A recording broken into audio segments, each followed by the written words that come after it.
2월 7일 말씀 묵상하겠습니다. 함께 기도하겠습니다. 하나님, 우리의 생각으로 주님의 능력을 제한하지 않기 원합니다.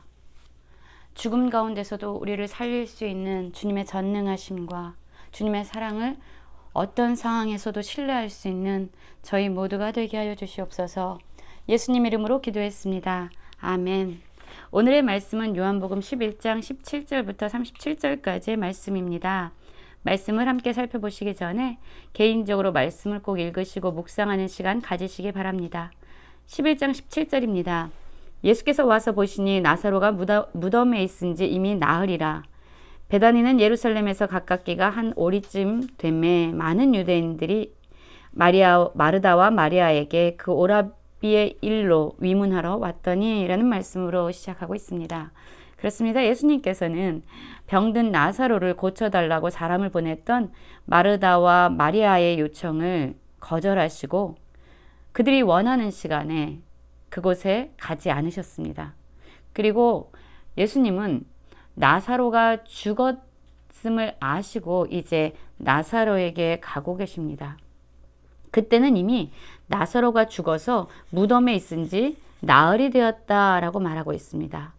사람의 생각과 사람의 관점에서 보면 이제 도무지 소망이 없는 그러한 시체가 된 나사로입니다. 이제 모든 것이 다 끝났다라고 생각하는 시점이죠. 지금 죽은 것도 아니고 무덤에 있은 지 이미 나흘이 되었기 때문에 이제 그는 더 이상 살아날 소망이 없다라고 모든 사람들은 생각하고 있었던 것입니다. 많은 유대인들이 마르다와 마리아에게 이제 나사로의 죽음에 대해서 위로하기 위해서 방문했습니다. 그때 마르다는 예수님이 오신다는 말을 듣고 이제 나가서 맞이하게 됩니다. 그런데 마리아는 집에 앉아 있었습니다. 마리아는 성경을 보면은요, 참 행동을 바로 하는 그러한 자매였던 것 같습니다. 그리고 마르다가 이제 예수님을 만나고 예수님께 이렇게 말합니다. 예수께 여짜오되 주께서 여기 계셨더라면 내 오라버니가 죽지 아니하였겠나이다 라고 말하고 있어요. 여러분이 마르다의 고백을 보면은요, 주께서 여기 계시지 않았기 때문에 내 오라버니가 죽었습니다 라는 의미와 동일합니다. 결국 이 마르다가 예수님을 바라볼 때 어떠한 생각으로 바라보고 있냐면, 주님이 나사로가 병들었을 때에 이곳에 베다니에 이 집에 함께 있었다라면 주님은 나사로의 질병을 치료하시고 그는 여전히 살았을 것입니다 라고 이야기하는 것이죠. 그랬기 때문에 주님이 여기 계시지 않아서 나사로가 죽었다라고 이야기하는 거예요.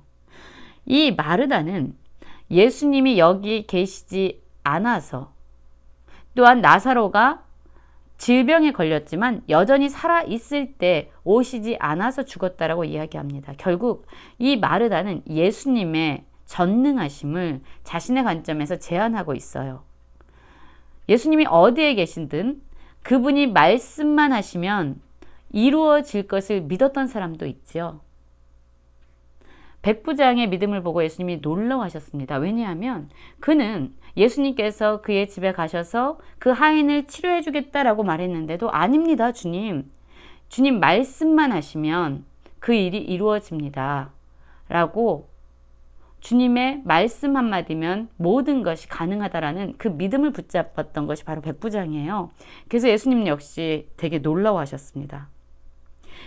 그렇기 때문에 예수님이 어디에 있든 상관없이 그분의 말씀 한마디면 모든 것이 가능하고, 또한 나사로가 질병에 있을 때만 그를 치유하실 수 있는 것이 아니라 그가 죽은 이후에라도 그가 이미 죽어서 인간의 눈으로는 아무 소망이 없을지라도 주님은 그를 다시 살리실 수 있다라는 믿음이 마르다에겐 지금 보이지 않습니다.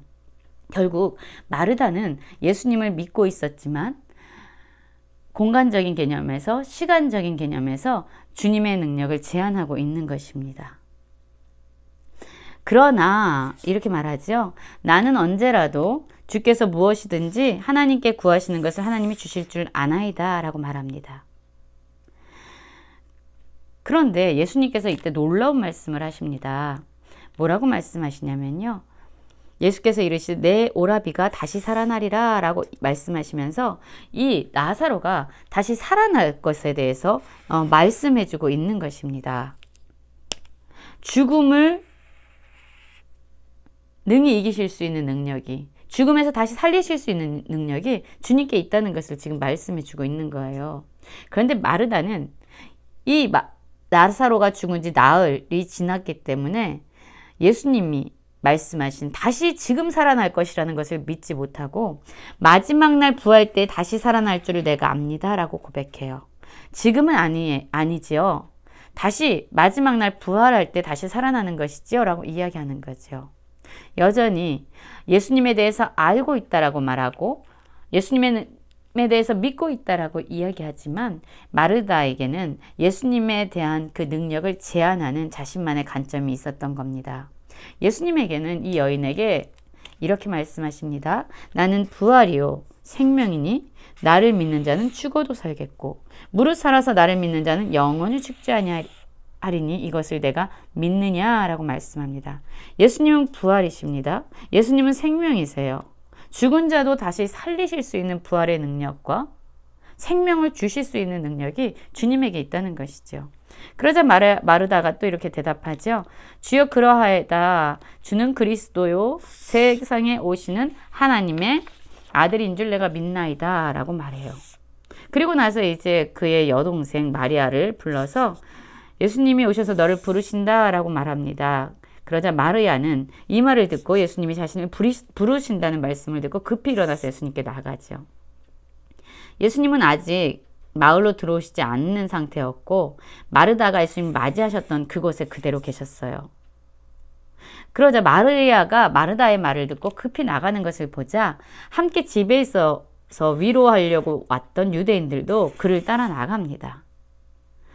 혹시 곡하러 무덤에 가는 거 아닌가 하고 함께 따라 나선 거죠. 그러나 마리아가 간 곳은 바로 예수님의 발 앞입니다. 그녀는 마리아가 예수 계신 곳에 가서 배엎고 그 발 아래 엎드려 이르되 라고 말합니다. 예수님에게 갔어요. 그리고 이 마리아도 그의 언니였던 마르다가 예수님에게 했던 그 말을 동일하게 합니다. 주께서 여기 계셨더라면 내 오라버니가 죽지 아니하였겠나이다 라고 말하죠. 여전히 마르다와 같이 예수님의 능력을 제한하고 있습니다.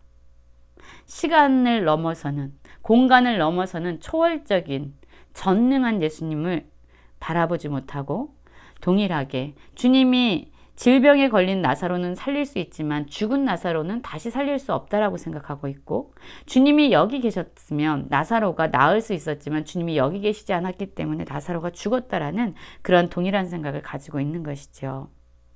그때 예수님의 반응은 어떠합니까? 예수님은요, 보니까 이 마리아도 우는 것을 보신 거예요. 그리고 또 그와 함께 온 유대인들이 같이 우는 것을 보셨습니다.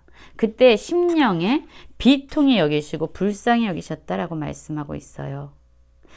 여러분, 예수님은 100%의 인간이고 100%의 하나님이셨습니다. 예수님께서는 우리의 마음을 너무나도 잘 알고 계셨어요.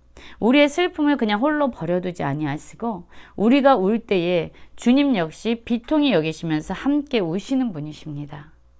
우리의 마음에 공감하시는 분이세요. 그리고 예수님은 그 마리아에게 나사로를 어디에 두었느냐라고 말합니다. 그리고 주여 와서 보옵소서 할 때에 예수께서는 눈물을 흘리셨습니다. 여러분, 예수님은요 이미 다 알고 계시잖아요. 나사로를 살릴 수 있다는 것, 그리고 금방 살리실 거라는 걸 이미 예수님은 알고 계셨어요. 그러면 예수님은 울 필요가 없는데 왜 우셨을까요? 저는 이 대목에서 참 마음이 좀 찡했어요. 왜냐하면 예수님께서 왜 우셨을까? 분명히 나사로를 죽은 가운데 살리실 수 있다는 것을 그분도 너무나도 잘 알고 그분이 왜 이 자리에 왔는지 스스로 너무 잘 알고 계시는 분인데 라고 생각했습니다. 한번 생각해 볼까요?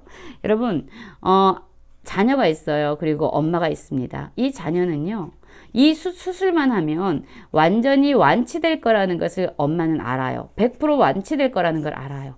수술만 하면 100% 고쳐질 거라 압니다. 그런데 이 자녀가 수술실로 들어갈 때에 엄마는 그가 완치되어서 나올 것을 알매도 불구하고 이 아이가 수술하는 그 시간 동안 엄마는 함께 울고 함께 걱정합니다. 함께 고통을 느끼고 있어요. 나을 것을 알지만 자녀가 고통스러워하는 그 시간에 엄마의 마음은 함께 고통을 받고 있고 함께 아파하고 있습니다. 예수님도 그렇습니다. 나사로를 다시 살리실 것을 알았지만 그가 고통받고 있는 지금 죽음 가운데 있는 이 시간, 그리고 그의 죽음으로 말미암아 모든 사람들이 비통해하고 울고 있는 이 시간, 주님도 이곳에서 함께 공감하시면서 눈물을 흘리셨던 거죠. 예수님의 이런 모습을 보자 유대인들은 말하죠. 그가 얼마나 그를 사랑했는지 봐라. 그리고 어떤 사람들은 말합니다. 맹인의 눈을 뜨게 한 사람이 그 사람은 죽지 않게 할 수 없었더냐. 그렇죠. 우리들은 죽지 않는 것을 좋아합니다. 고통이 오면 더 이상 내가 파괴되지 아니하고 고침받기를 원합니다. 그것을 사랑이라고 생각합니다. 이들이 모르는 것이 있었어요. 예수님은 죽음조차도 부활로 바꾸실 수 있는 분이라는 거죠. 죽으면 끝이 아니라 죽음 이후에도 그들을 다시 살릴 수 있는 능력이 주님에게 있습니다. 그래서 우리는 주님을 제한하지 않아야 합니다. 주님은 우리의 생각을 넘어서 일하시는 초월적인 분입니다. 우리 모두가 예수님을 내 생각대로 제한하지 아니하고 그분의 전능하심을 함께 바라봄으로, 또한 우리의 그 고통 가운데 함께 공감하시고 함께 이 고난의 길을 걷고 계신 주님 안에서 위로받으면서 오늘 하루를 주님의 품 안에서 살아가는 모든 성도님들 되시길 간절히 기도합니다.